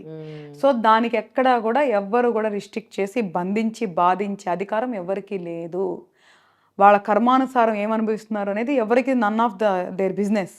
కానీ ఒక మనిషి వెళ్ళిపోయి వాళ్ళని ఏ విధంగా అయినా సరే, అది లైంగికంగా అయినా, మానసికంగా అయినా, శారీరకంగా అయినా దాడి చేసే హక్కు ఒక మనిషికి ఇంకొక మనిషి మీద లేదు. అది ధర్మం ప్రకారం లేదు, న్యాయబద్ధంగా మనం మనుషులు రాసుకున్న చట్ట ప్రకారం కూడా లేదు. నిజంగా ఈ కర్మ సిద్ధాంతం గురించి ప్రతి ఒక్కరూ తెలుసుకుంటే ఇన్ని క్రైమ్స్, ఇన్ని నేరాలు ఘోరాలు కావేమో అనిపిస్తోంది. ఒక మనిషి మనిషిలాగా బతుకుతారేమో అనిపిస్తోంది. అవును. అయితే ఇంకొక ప్రశ్న, కొంతమందికి పిల్లలు సరిగ్గా పుట్టరు. అంటే physically challenging people, abnormal kids పుడుతూ ఉంటారు కదా. వాళ్ళకి ప్రెగ్నెన్సీలో కొంతమందికి తెలిసి కంటారు, కొంతమందికి తెలియక పిల్లలు పుట్టినాక ఇట్లా జరుగుతుంది. ఇదంతా కూడా అంటే వాళ్ళకి ఇంకా జీవితాంతం వాళ్ళు చేసి పెట్టాల్సిందే. అలాంటి వాళ్ళని చూసినప్పుడు అనిపిస్తుంది, ఏంటి ఇదంతా కూడా వాళ్ళ కర్మనా, ఇదంతా అనుభవించేది అని. నిజంగా ఇది పిల్లలు సరిగా పుట్టకపోవడం, కళ్ళ ముందే పిల్లలకి ఏమన్నా అవ్వడము, ఇంకా అంతకు మించిన శిక్ష ఏమైనా ఉండదేమో తల్లులకి అనిపిస్తుంది. ఇది కూడా కర్మ సిద్ధాంతమేనా? 100% శ్రీ. ఇందులో అసలు సెకండ్ థాట్ కూడా లేదు. సో ఒకటి, తల్లిదండ్రులు అనేవాళ్ళు కూడా సేమ్ సబ్జెక్ట్ అనమాట. వాళ్ళు పిల్లల్ని కనగానే గ్రాంటెడ్గా తీసేసుకుంటారు. వాళ్ళేదో ఒక ఆస్తిలాగా, వాళ్ళ సొంతంలాగా తీసేసుకుంటారు. ఫస్ట్ ఆఫ్ ఆల్ మనం అర్థం చేసుకోవాల్సింది ఏంటంటే, ఇప్పుడు ఈ ఈ జన్మలో ఇప్పుడు ఎవరైతే పేరెంట్స్ పిల్లల్ని కంటున్నారో అది వాళ్ళ ఇష్టంతోనో వాళ్ళ ప్రేమకు చిహ్నంగానో లేదా వాళ్ళ వంశాన్ని ఉద్ధరిస్తానుకో కంటున్నారు. అసలు ఆ సబ్జెక్ట్ అసలు డిఫరెంట్ సబ్జెక్ట్ మళ్ళీ. సరే, ఎవరైతే వాళ్ళ ఇష్టంతో పిల్లల్ని కంటున్నారు కదా, ఆ పిల్లలు వాళ్ళకి అంటే ఆ పిల్లలే ఎందుకు పుడతారు అనేది మాత్రం 100% రుణానుబంధం, కర్మ సిద్ధాంతం ఈ రెండిటికి సంబంధించిన సబ్జెక్టు. బేసికల్గా వాళ్ళకి మనం రుణం తీర్చుకోవడానికి, వాళ్ళకి సేవ చేయడానికి మనం పిల్లల్ని కంటున్నాం. కానీ వాళ్ళు ఏదో మన ఆస్తిలాగా, రేపే వాళ్ళు మన ఫ్యూచర్ లాగా, ఈరోజు మన జీవితాన్ని అన్నిటినీ చంపేసుకొని వాళ్ళని పెంచి పోషించడానికి, వాళ్ళకి అన్ని వసతులు ఇవ్వటానికి చాలా త్యాగాలు చేసేసుకొని చాలా సంతోషం చంపేసుకొని చేస్తాం. ఆ కాన్సెప్ట్ ఈజ్ రాంగ్. పిల్లలు అనేది బాధ్యత. ఆ బంధం ఎందుకు వచ్చిందంటే ఏదో జన్మలో వాళ్ళకి రుణపడి ఉన్నాం, ఈ జన్మలో తీర్చుకోవాలి కాబట్టి అది ఒక రుణానుబంధంగా వచ్చింది. వాళ్ళు మీ ఆస్తి కాదు, అంతస్తు కాదు. వాళ్ళు పెరిగి పెద్ద అయ్యే లోపల వాళ్ళతో జీవితాంతం మనం ఉండం కదా, మనం ముందే ఈ శరీరాన్ని వదిలిపెట్టి వెళ్ళిపోతాము. మళ్ళీ ఎక్కడో పుట్టి ఎక్కడో జన్మలో మనం ఏదో పని చేసుకుంటాము. అసలు వాళ్ళకి మనకి సంబంధంలా చివరికి మన బొమ్మలు ఫోటోల్లో మిగులుతాయి. ఏంటి అసలుకి ఇది నాది అనేది ఏది అని అడుగుతున్నా. ఫస్ట్ అర్థం చేసుకోవాల్సింది ఏంటంటే నాది అనే ఏది లేని ప్రపంచంలో మనం ఏం చేస్తున్నాము అనేది ఫస్ట్ అర్థం చేసుకోవాలి. తర్వాత ఈ బంధాలు బాధల గురించి మాట్లాడాలి. అసలు ఫస్ట్ మనిషి జన్మ ఏంటి, మనం ఎందుకు వచ్చాం, ఏం చేస్తున్నాము అనేది అర్థం చేసుకోవాలి. ఎవరికి వాళ్ళని జయించాలి. అంటే ఇప్పుడు నాకు ఒక ఆలోచన వస్తే అది నేను కంట్రోల్ చేసుకునే శక్తి నా దగ్గర ఉండాలి. అంటే నా పంచేంద్రియాలు నా ఆధీనంలో ఉండాలి. మెయిన్ సెకండ్ చేయాల్సిన పని అది. థర్డ్, ఈ బంధాలని అర్థం చేసుకోవాలి. ఈచ్ బంధంలో మనం ఎంతవరకు కాంట్రిబ్యూట్ చేయాలో అంతే కాంట్రిబ్యూట్ చేయాలి. అంతకు మించి దానికోసం వెంపర్లాడిపోయి బాధపడిపోయి అలాంటివన్నీ చేయకూడదు. అదంతా కర్మ, చెడు కర్మ. దానివల్ల సైకలాజికల్ ఇష్యూస్, డిప్రెషన్స్ తప్ప ఏమీ లేదు. దయచేసి నేను ప్రతి ఒక్క తల్లిదండ్రులు కానీ, భార్య భర్తల రోల్స్లో ఉన్నవాళ్ళు కానీ, పిల్లల రోల్స్లో ఉన్నవాళ్ళు కానీ, ప్రతి ఒక్క రోల్లో ఉన్న ఒక మనిషికి నేను చెప్పేది ఏంటంటే మనిషి జాతి అనే అర్థం ఏంటో తెలుసుకోండి. ఒక మనిషి శరీరంలో ఏమేం చేయగలడో తెలుసుకోండి. ఏం చేయాలనుకుంటున్నారో దాన్ని నిర్ణయించుకోండి. ఈ బంధాలలో పడి మన జీవితాన్ని నాశనం చేసుకోవద్దు. ఈ మనిషి జన్మని వృధా చేసుకోవద్దు. ఏదైతే ఉందో అది కర్మను యాక్సెప్ట్ చేస్తారో లేదా మెచ్యూర్డ్గా దాన్ని ఇగ్నోర్ చేస్తారో, ఈ క్షణాన్ని మనం చంపుకొని బతకొద్దు. రేపటి గురించి ఈ క్షణాన్ని చంపుకోవద్దు. గ్యారంటీ లేని రేపు కోసం ఈ రోజు ఎందుకు మనకి ఎంత తాపత్రయం, ఎంత బాధ. ఈ రోజు బతకండి, ఈ రోజు జీవించండి. దాని తర్వాత రేపు వచ్చినప్పుడు మళ్ళీ ఆ రోజు బతకండి, ఆ రోజు జీవించండి. అంతే తప్ప రేపటి గురించి, వచ్చే నెల గురించి, వచ్చే సంవత్సరం గురించి అసలు ఇవన్నీ వద్దు. నేనేమంటున్నాను అంటే పిల్లలు ఎవరికి ఎందుకు పుట్టాలి అనేది ఆ రుణానుబంధం, కర్మ సిద్ధాంతానుసారం పుడతారు. ఒకవేళ మంచి పిల్లలు పుట్టారా సంతోషపడండి. ఏదన్నా శారీరకంగా మానసికంగా లోపమున్న పిల్లలు పుట్టారా యాక్సెప్ట్ చేయండి, అంగీకరించండి. వాళ్ళకి సేవ చేయటమే మీ కర్మ రిలేటెడ్ అంటే తప్పదు, చెయ్యాలి. కానీ అది బాధగా చేయకండి, సంతోషంగా చేయండి. అప్పుడు మనము మన జీవితాన్ని అనుభవించవచ్చు. ఆ పాజిటివ్ ఎనర్జీ వాళ్ళకెళ్ళి కూడా వాళ్ళు తొందరగా క్యూర్ అవ్వచ్చు, వాళ్ళ లైఫ్ బెటర్గా అవ్వచ్చు. అబ్బా నా కర్మ నేను ఇలా చేస్తున్నాను అనుకొని నువ్వు బాధపడుతూ చేస్తే దాని నుంచి మంచి ఫలితాలు రావు. కాబట్టి మనం చేసేది సంతోషంగా చేయాలి. ప్రతి పని కూడా, ప్రతి బంధంలో కూడా ప్రతిదీ సంతోషంగా చేయండి. అప్పుడు రిజల్ట్స్ కూడా అలాగే ఉంటాయి. లేదా అట్లీస్ట్ మనం బాధపడం కదా. ఈ రోజు మొగుడు అట్లున్నాడు, పిల్లలు ఎట్లున్నారు, పక్కింటి వాళ్ళు ఇట్లా ఉన్నారని అంటున్నారంటే ఎక్కడున్నావు నువ్వెక్కడా? ఫస్ట్ నిన్ను నువ్వు ప్రేమించుకో. నీ జీవితాన్ని, నీ శరీరాన్ని, నీ మైండ్ని ఫస్ట్ ట్యూన్ చేసుకో. అప్పుడు ఈ బంధాలు నిన్నేమి చేయలేవు. కర్మ కూడా మనల్ని బాధించలేదు. నేనేం చెప్తానంటే కర్మ కూడా మనల్ని బాధించలేదు. ఆ స్థాయికి మనిషి వెళ్ళగలడు, అంతకు మించి వెళ్ళగలడు. సో నీలో ఉన్న బలం తెలుసుకో. నీ బలహీనత నుంచి నువ్వు బయటికి రా. సో అప్పుడే మనం ఈ శరీరంలో కొన్ని అద్భుతాలు సృష్టించవచ్చు. ఓకే. ఇంకొక ప్రశ్న, మీరు అన్నారు కదా కొంతమందికి ఏమో చాలా కష్టపడితే, ఎంతో కష్టపడితే ఏదైనా సాధించాలి అంటే చాలా ఎక్కువ కష్టపడాల్సి వస్తుంది. కొంతమందికి ఏమో చాలా ఈజీగా వాళ్ళు అనుకున్నది సాధిస్తూ ఉంటారు. అప్పుడు అనిపిస్తుంది ఏంటి నాకు ఎప్పుడు ఇవే కష్టాలు, ఎందుకు నేను ఇంత కష్టపడాలి ఏదైనా కావాలంటే. వాళ్ళకంత ఈజీగా దొరుకుతుంది కదా, నాకేం తక్కువ వాళ్ళకేం ఎక్కువ అని. సో ఆ ఫీల్ ఉన్నప్పుడు ఏం చేయాలి? ఫస్ట్ ఆఫ్ ఆల్ ఆ కంపారిజన్ ఉండకూడదు. మన జీవితం అనేది ఒకరితో కంపేర్ చేసుకోకూడదు. కంపేర్ చేసుకున్నాం అంటే మనల్ని మనం తగ్గించుకున్నట్లు. ఫస్ట్ ఒకళ్ళతో మనం ఏదైతే ఆ హెచ్చు తగ్గులు అనేది అసలు మన మైండ్లో ఉండకూడదు. ఇప్పుడు జనరల్గా అన్నిటికీ అహం ఉంటుంది కదా. ఫస్ట్ ఆ విషయంలో పెట్టుకోండి, ఎవరికి వాళ్ళే గొప్ప. సో మనకి మనమే గొప్ప, మనం ఎందుకు కంపేర్ చేసుకోవాలి? పోనీ తొందరగా నేర్చుకొని మనం ఏం సాధించాలి, లేట్గా నేర్చుకొని ఏం కోల్పోతున్నాం? మన మేధస్సు అనేది మన గ్రహాల స్థితిగతులు బట్టి వస్తుంది. ఆ గ్రహాల స్థితిగతులు అనేది మన కర్మానుసారం వస్తుంది. కాబట్టి మనకి ఎలా ఉంది మన మేధస్సు శక్తి, దాని తగ్గట్టు మనల్ని మనం మౌల్డ్ చేసుకోవాలి. తొందరగా నేర్చుకునే శక్తి మనకు ఉంది అంటే దానికి తగ్గట్టు ఏం నేర్చుకోవాలి, ఏం చేయాలి అని ప్రణాళిక ఉండాలి. ఒకవేళ స్లోగా నేర్చుకునే శక్తి ఉన్నప్పుడు దానికి తగ్గట్టు ఎలా వెళ్ళాలో చూసుకోవాలి. అంతే తప్ప అసలు ఒకరితో పోల్చుకోవటం అనేది వెరీ వెరీ ఫూలిష్నెస్. నేనేమంటున్నాను, అహాన్ని జయించమంటున్నా, కానీ నిన్ను నువ్వు తక్కువ చేసుకోమని చెప్పట్లేదు. ఆత్మగౌరవం చాలా ముఖ్యం. ఆత్మగౌరవం ఉన్నోళ్ళు ఎప్పుడు కంపేర్ చేసుకోరు. ఎప్పుడు ఒకళ్ళని పై స్థాయిలో చూడరు, ఒకళ్ళని కింద స్థాయిలో కూడా చూడరు శ్రీ. మళ్ళీ రెండు చూడరు. నిజంగా ఎవరికైతే ఆత్మగౌరవం గురించి కరెక్ట్గా తెలుసో వేరే మనుషుల్ని పై స్థాయిలో చూడరు, కింద స్థాయిలో చూడరు, సమానంగానే కనిపిస్తారు ప్రతి ఒక్కళ్ళు కూడా. కాబట్టి ఒకళ్ళతో కంపారిజన్ చేసుకోవద్దు. మన జీవితం, ప్రతి ఒక్కళ్ళ జీవితం డిఫరెంట్గా ఉంటుంది. ఇన్ని కోట్ల మంది జీవితం కదా, అందరిది ఒకేలాగుండదు. కాబట్టి మనం ఏం చేయాలనుకున్నాం దానికి ఒక ప్రణాళిక వేసుకొని ఎవ్వరి గురించి పట్టించుకోకుండా మన ప్రణాళిక ప్రకారం మనం వెళ్ళిపోతూ మనం ఎలా ఉన్నాం, ఎలా తిన్నాం అనేది మనది మాత్రమే మనం మైండ్లో పెట్టుకొని, తెలిసి ఎవరికి ఇబ్బంది పెట్టకుండా, తెలిసి తప్పు చేయకుండా గనక జీవిస్తే మనం సంతోషంగా ఉంటాము. ఎప్పుడు పక్కింటి వాళ్ళకి అది ఉంది మనకి ఇది లేదు అని మొదలైందా, ఈ క్షణాన్ని మళ్ళీ నువ్వు కోల్పోతున్నావు. నేను అదే చెప్తుంది, ఒకళ్ళతో కంపేర్ చేసుకొని ప్రజెంట్ ఉన్న క్షణాన్ని కోల్పోవద్దు. ఒకవేళ మనకి ఏమైనా కావాలా, ఎలా సాధించుకోవాలో మార్గాలు ఎంచుకుందాం. మా గురువు కానీ ఎంతోమంది గురువులు కొన్ని మార్గాలు, వాళ్ళు ఎన్నో సంవత్సరాల సాధనతో కొన్ని మార్గాలు సృష్టించారు. అది డెవోషనల్ అనుకో, స్పిరిచువల్ అనుకో, లేదా సైకలాజికల్గా సబ్జెక్ట్ ప్రకారం, సైన్స్ ప్రకారం కూడా ఉన్నాయి. ఆ మార్గాల్లో వెళ్ళి నీకు కావాల్సింది సాధించుకో. మెడిటేషన్ చేయి. ఇందాక నువ్వు అన్నావు శ్రీ, ఎలాగ మైండ్ని మనుషుల్ని అధిగమిస్తారు అంటే మంత్ర సాధన వల్ల చేయొచ్చు, మెడిటేషన్ వల్ల కూడా చేయొచ్చు. నువ్వు యోగా చేయి, ధ్యానం చేయి, ప్రాణాయామం చేయి, అవన్నీ మనకి ఉన్నాయి కదా. మంచి సబ్జెక్ట్ ఉంది కదా. అప్పుడు మైండ్ కంట్రోల్లో పెట్టుకునే పద్ధతులు అలవర్చుకో, మంత్రం ద్వారా పనులు సాధించుకో. సో అలాంటివి చేయమంటున్నా నేను. ఈ మనుషుల్ని కంపేర్ చేసుకుంటావేంటి? బియాండ్ వెళ్ళు. మనిషి ఎట్లాగో నీతో ఈక్వలే. వాడు బంగ్లాల్లో ఉన్నా, గుడిసెలో ఉన్న మనిషి అనేవాడు ఈక్వలే. వాడు మనిషే by end of the day. ఈ హెచ్చు తక్కువలని మనం క్రియేట్ చేసుకుంటున్నాం. కాబట్టి నీకేం కావాలో ఆ మార్గంలో వెళ్ళి సాధించుకో. వాళ్ళ గురించి మనకెందుకు? సరే నీకు ఈజీగా రాలేదా, నువ్వు అన్నట్లు కష్టం అనేంటి, నీకు ఇష్టపడి చేయి. కష్టం అనే పదం ఎందుకు వస్తుంది? మార్నింగ్ లెగటం కష్టం కొంతమందికి, ఇష్టమైతే లేకపోతే లేకు. మాకు లెగటం నీకు అవసరం అనుకుంటే లేగు, అది ఇష్టంతో లేగు. వర్క్ చేస్తే నీకు డబ్బులు వస్తాయి, ఇష్టంతో పని చేయి.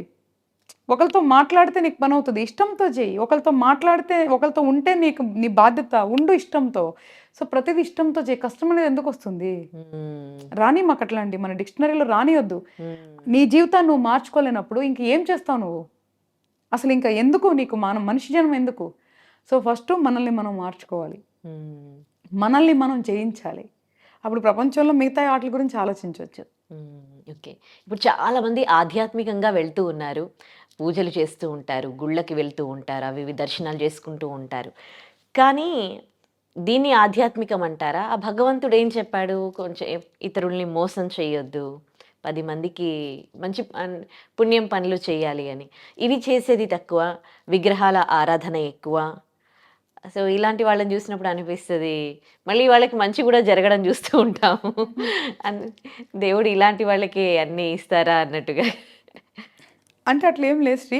మనం జనరల్గా ప్రపంచం ఎప్పుడు కూడా సక్సెస్ అయిన వాళ్ళ గురించి మాట్లాడుతుంది, సక్సెస్ అయిన వాళ్ళు చేస్తుంది. ఫెయిల్యూర్ అయిన వాళ్ళు 100 మందిలో 90 మంది కూడా దేవుడి పూజలు చేసి ఉండొచ్చు, కానీ వాళ్ళు సక్సెస్ అవ్వలేదు కాబట్టి నువ్వు చూడలేకపోతున్నావు. సో ఎవరైతే విజయవంతంగా ఉన్నారో వాళ్ళని చూసి దేవుడు వాళ్ళని కరుణించారని అపోహపడుతున్నాం. ఫెయిల్ అయిన వాళ్ళని నువ్వు అడుగు, ఎంతమంది దేవుడిని పూజించుండ్రు? డెఫినెట్గా పూజించే ఉంటారు కదా. సో అసలు దేవుడికి కానీ మన సక్సెస్ ఫెయిల్యూర్స్ కానీ నువ్వు అన్న ఆధ్యాత్మికత కానీ కర్మకు కానీ అసలు సంబంధం లేదు. ప్రతి ఒక్కటి డిఫరెంట్ సబ్జెక్ట్. దైవ భావం అనేది మనసుకు సంబంధించింది, మెటీరియల్స్కి సంబంధించింది కాదు, శరీరానికి సంబంధించింది కాదు. కాబట్టి దైవాన్ని పూజిస్తే నీకు ఇది వస్తుంది అనేది గ్యారంటీ కాదు. మనసుకి ఒక మంచి తృప్తిని వస్తుంది, ఒక ధైర్యం వస్తుంది, దానివల్ల నీకు ఈ పని చేయడానికి ఒక ఉత్సాహం వస్తుంది. దానికి దైవాన్ని సపోర్ట్గా తీసుకో. కానీ చెయ్యాల్సింది నువ్వే, నడవాల్సింది నువ్వే, సక్సెస్ అవ్వాల్సింది కూడా నువ్వే. దానికి కావాల్సిన టూల్ని మనం నేచర్ నుంచి తీసుకుంటున్నాం. అది దేవుడనో, పూజనో, లేదు అంటే నీలో ఉన్న ఒక మేధస్సనో, దీనికి రకరకాలుగా పేర్లు పెట్టుకుంటున్నాం. ఒక్కటే నేను చెప్తాను, నేను నేర్చుకున్న దాని నుంచి, నేను చూసిన దాని నుంచి, మా గురువులు చెప్పిన దాని గురించి, దైవభక్తి ఎంత ఉన్నా ధర్మం లేనంత వరకు అది ఉపయోగం లేనిదే. నువ్వు ఎన్ని పూజలు చేసినా నువ్వు ధర్మం పాటించినంత వరకు అది సున్నా. దైవం ఎప్పుడు కూడా అధర్మాన్ని ప్రోత్సహించరు, దైవం ఎప్పుడు కూడా అధర్మాన్ని సపోర్ట్ చేయరు. కాబట్టి మనము వేరే వాళ్ళు పూజలు చేస్తున్నారా, వాళ్ళకి బెనిఫిట్ ఉందా అనే సబ్జెక్టు మనం పక్కన పెట్టేయాలి. నేను చెప్తున్నాక అసలు వేరే వాళ్ళని చూసే సబ్జెక్టు మనం పక్కన పెట్టేసేయాలి. మనం ఏం చేయాలి? దైవారాధన చేద్దామా, మంత్ర సాధన చేద్దామా, లేదా మెడిటేషన్ చేసి మెంటల్గా మనము స్ట్రాంగ్ అవుదామా అనేది మనం నిర్ణయించుకొని ఆ మార్గంలో నమ్మకంతో, దృఢ సంకల్పంతో ప్రయాణం చేయాలి. అందరికీ ఓవర్ నైట్ పని అయిపోవాలి, ఓపికలు ఉండవు.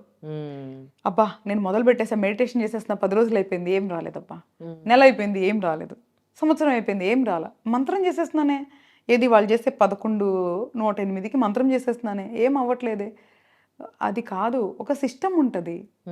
ఇప్పుడు ఎలాగ ప్రకృతి సంవత్సరంలో నువ్వు ప్రకృతిని చూడు, దానికంటే ఒక సిస్టమ్ ఉందిగా. ఒక సీజన్లో వర్షాలు పడతాయి, ఒక సీజన్లో మంచు కురుస్తుంది, ఒక సీజన్లో ఎండ వేస్తుంది. సృష్టికి ఎలాగా ఒక సిస్టమ్ ఉందో ప్రతి దానికి కూడా ఒక సిస్టమ్ ఉంటుంది. అది మనం అర్థం చేసుకోవాలి. మనం చేసే సాధన నమ్మకంతో, చాలా చాలా పాజిటివ్ ఎనర్జీతో చేసినప్పుడు ఫలితాలు తొందరగా ఉంటాయి. అసలు నువ్వు మొదలు పెడతావే అనుమానంతో మొదలు పెడుతున్నావే, ఇంకా ఫలితాలు ఎక్కడి నుంచి వస్తాయి? ఎప్పుడైతే నువ్వు నమ్మావో అనుమానం అనేది ఎప్పటికీ రాదు. సో నిరుత్సాహత ఎప్పటికీ రాదు. కాబట్టి మనం చేసే ప్రయత్నంలో లోపం ఉన్నట్లు అది సరి చేసుకోండి. దైవాన్ని ఎలా పూజించాలో నేర్చుకోండి, దైవాన్ని ఎలా సాధించుకోవాలో నేర్చుకోండి, అనుకున్నవి ఎట్లాగా మనం పొందాలి అంటే ఏం చేయాలో తెలుసుకోండి. అవన్నీ తెలియకుండా మనం అది చేసాం ఇది చేసాం అనుకుంటా అంటే మనం సెల్ఫ్ సాటిస్ఫాక్షన్ కోసం మాట్లాడుతున్నాం. చాలా మంది కూడా రిలేషన్స్లో వాళ్ళు నిజంగా ఎఫర్ట్స్ పెట్టరు. నేను అది చేసా ఇది చేసా నలుగురు చెప్పుకుంటారు తృప్తి పడటానికి. వాళ్ళు నిజంగా అవన్నీ చేయరు. వాళ్ళ సాటిస్ఫాక్షన్ కోసం చెప్పుకుంటారు, ఎదుటోడు చేసిన చెప్పరు. నేను అది చేసా ఇది చేసా అని చెప్తారు. అది తప్పు అంటున్నా.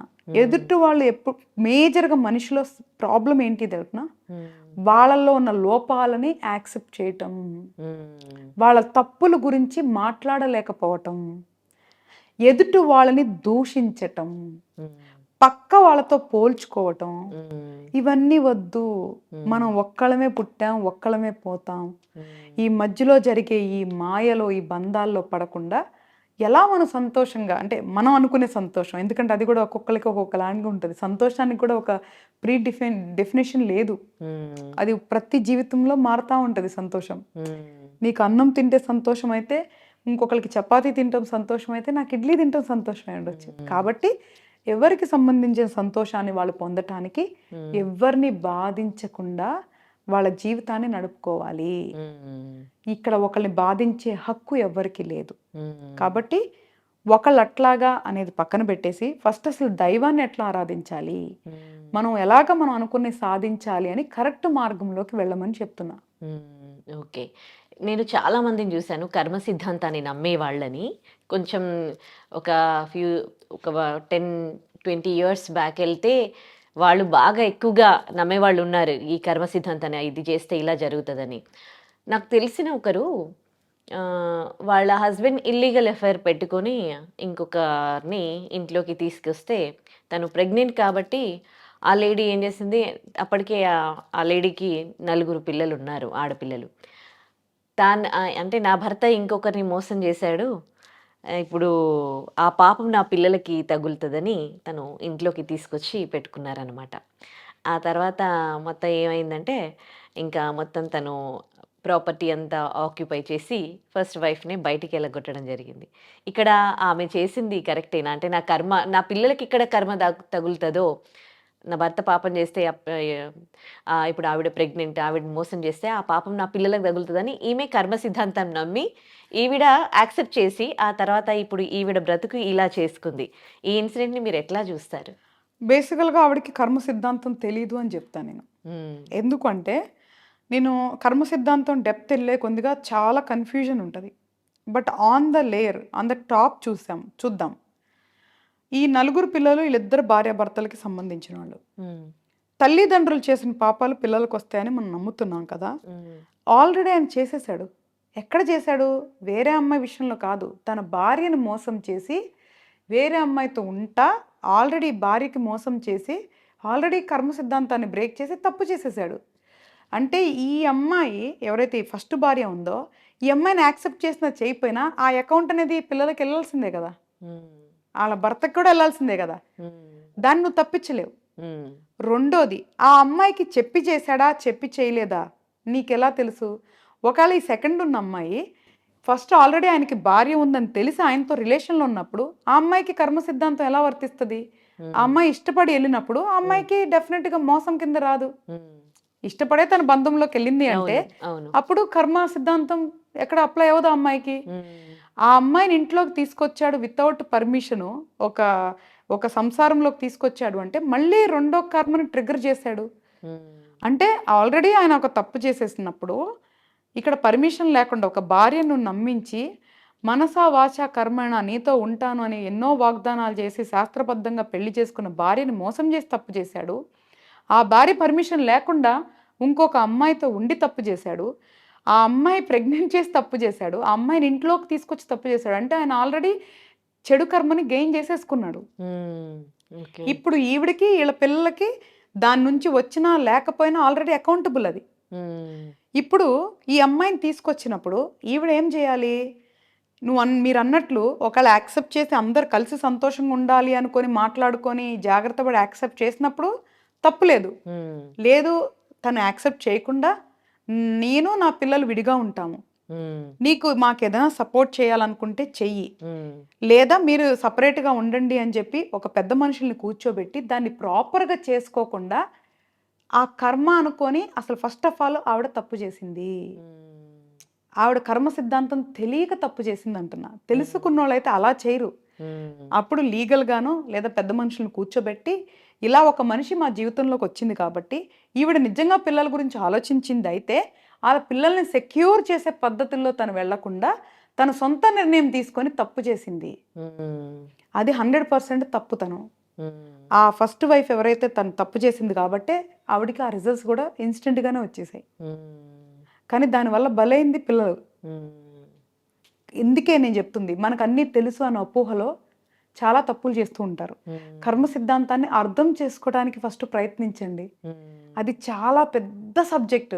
హ్మ్. చాలా కన్‌ఫ్యూజన్‌గా ఉంటాయి. ఎందుకంటే దానికి చాలా లూప్స్ అండ్ సైకిల్స్ ఉంటాయి.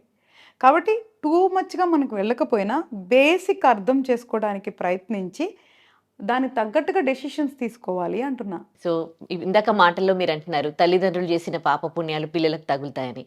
అందులో ఒకరు మంచోళ్ళుండొచ్చు, ఒకరు చెడ్డోళ్ళుండొచ్చు. మరి ఇప్పుడు ఆ పిల్లలు ఏం తప్పు చేసినట్టు అంటే ఏం తగులుతది పిల్లలకి? అది కూడా విధి రాత కదా శ్రీ. ఇప్పుడు హ్మ్. వాళ్ళిద్దరి తల్లిదండ్రులకి ఈళ్ళు పుట్టాలి అనేది కర్మ. హ్మ్. వాళ్ళు చేసిన పాపంలో పాలు పంచుకోవాలనుకునేది కర్మ. హ్మ్. సో, విధి రాత అది. హ్మ్. కాబట్టి ఇలాంటి తల్లిదండ్రులకి పుట్టాలి అనేది, అనుభవించాలి అనేది ఆల్రెడీ డిసైడ్ చేసే వచ్చారు. హ్మ్. అంటే వాళ్ళు అది చెల్లించుకుంటున్నారు. సో, నువ్వు వద్దు అన్నా కూడా అది ఆగదు ఆ సైకిల్. హ్మ్. తల్లిదండ్రులు ఇద్దరిలో నువ్వన్నట్లు ఒకళ్ళు తప్పు చేస్తారు. ఒకళ్ళు తప్పు చేయకుండా ఉండొచ్చు. హ్మ్. బట్ కానీ ఇద్దరికీ కూడా దాంట్లో భాగం ఉంటది. హ్మ్. తల్లిదండ్రులు ఎవరు తప్పు చేసినా పిల్లలకి ఎంతో కొంత పాస్ అయ్యేది అనేది మాత్రం వాస్తవమే. హ్మ్. ఎందుకంటే ఇప్పుడు నేనే చూస్తే మనం కొన్ని చార్ట్స్ ఉంటాయి. అవి మనకి అద్భుతమైన ఉదాహరణ అనమాట. హ్మ్. కాలసర్పదోషం అని ఉంటది. హ్మ్. ఎలాగ మనకి ఈ డయాబెటిక్ అని కొన్ని ఎట్లాగా హెరిడిటీ అని మనం చెప్తున్నాం కదా, వంశపారంపర్యంగా వస్తాయని చెప్తున్నాం కదా. అవును అవును ఇప్పుడు మరి నాకు సంబంధం లేదు రావద్దు అంటే ఆగట్లేదు కదా, అవును వస్తున్నాయి కదా సైంటిఫిక్ గా కూడా. అలాగే ఆస్ట్రాలజీ ప్రకారం కూడా కాల సర్పదోషం, సర్పదోషం, పితృదోషం అనేవి తరతరాలుగా వస్తాయి. సో కాల సర్పదోషం ఉన్న చార్ట్లో అంతకు ముందు వెళ్ళినా దాని తర్వాత వెళ్ళినా కూడా అది క్యారీ ఫార్వర్డ్ అయ్యేది మనకు ఒక ఆధారం కూడా ఉంది. సో అవి కొన్ని అలాగ హెరిడిటరీ దోషాలు ఉంటాయి. సో ఆ దోషాలు రావటానికి కూడా పుట్టుంటది. ఎట్లాగంటే ఇది కూడా చాలా పెద్ద సబ్జెక్ట్ అనమాట. ఈ తల్లిదండ్రులు పిల్లలు అనేది కూడా చాలా పెద్ద సబ్జెక్టు. ఈ సిస్టమ్ని క్రియేట్ చేసిన మేధావులు దేవుళ్ళు ఎవరో కానీ it is very tough to understand. But కానీ సింపుల్గా ఉండాలి అంటే, ఒకళ్ళు దరిద్రం అనుభవించాలి అన్నప్పుడు సరిగ్గా లేని కుటుంబంలో పుడతారు. ఒకళ్ళు పుట్టుకతోనే అదృష్టం అనుభవించాలనుకుంటున్నప్పుడు ధనికుల కుటుంబంలో పుడతారు. అక్కడ there is answer based on your karma. నువ్వు ఒకళ్ళ కుటుంబంలో పుట్టావు.